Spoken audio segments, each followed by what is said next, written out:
Hello အားလုံးပဲမင်္ဂလာပါအခုကတော့ Whiten Grand Hotel ရောက်နေတာပေါ့နော် Whiten Grand Hotel မှာညနေကြလို့ရှိရင် company ပွဲလေးတစ်ခုအတွက်နဲ့ photo book လေးဆင်ပေးဖို့ရှိတယ်ဒီချိန်ထဲမှာလည်းသူတို့ကနေ့လယ်ပွဲရှိနေတာဖြစ်တဲ့အတွက်ကြောင့်ညနေပွဲက6နာရီစမှာဒါပေမဲ့9နာရီခွဲလောက်အထိကိုဆင်လို့မရဘူးနာရီဝက်လေးပဲအချိန်ရတယ်အဲ့တော့ဘာလို့ပေးထားလဲဆိုတော့ photo book ကိုတနေရာမှာဆင်တယ်ပြီးတော့မှကွက်တိရှေ့ပွဲပြီးဝင်လို့ရပြီဆိုတာနဲ့ဘူးလိုက်ကြီးကိုရွှေ့ပဲပေါ့နော်အဲ့တော့စင်မီတာ photo book လေးကိုပြပေးမယ်လိုက်ကြည့်ပြကြပါဦးနော်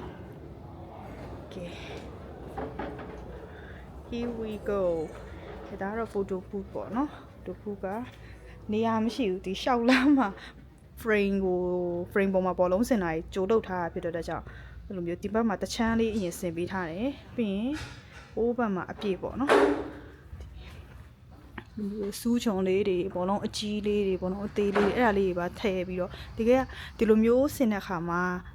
ကြည့်လိုက်လို့ရှိရင်တဖြောင်နေပဲတဖြောင်နေဆိုပေမဲ့ तू ကဘောလုံးကို site သေးတဲ့အခါကြာလို့ရှိရင်ဟိုပပလေးထင်ရတယ်ပေါ့နော်အဲ့ဒါကြောင့် site ကိုလည်းတတိထားပြီးတော့ပို့ပြီး queue ပို့ site ပေးဖြစ်ခဲ့တယ်အဲ့တော့စူးချွန်လေးထည့်ပေးထားတယ်ပြီးလို့ရှိရင်ဟိုအပေါ်မှာတင်မှာဆိုရင် clear ပေါ့နော်အထက်မှာအမှုံအမုံလေးတွေပါတယ်ပေါ့နော်အနီးကပြပေးမယ်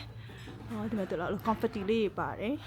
အဲ့တော့ဒါဆိုလို့ရှိရင်ညဘက်တင်တာတင်းနဲ့အရန်လိုက်တယ်ပေါ့နော်အနီအမဲရွှေအောင်3ရောင်သုံးပေးထားတယ်ဘောလုံးလေးကဖြည်းဖြည်းနဲ့အောက်မှာမတိမတာလေးကားသွားမယ်ပေါ့နော်ဒါလေးကကိုစီစဉ်ပေးထားတာခဏနေကြလို့ရှိရင်ရှစ်ပွဲပြီးဆိုရင်ဒီ board light ကြီးကိုအတောင့်လိုက်ကြီးရွှေ့မယ်အဲ့တော့ဒီလိုလေးလည်းရှိရပေါ့နော်အချို့နေရာတွေမှာအနေထားပုံမူတည်ပြီးတော့အချိန်မရရင်မရသလိုအချိန်ရရင်ရသလို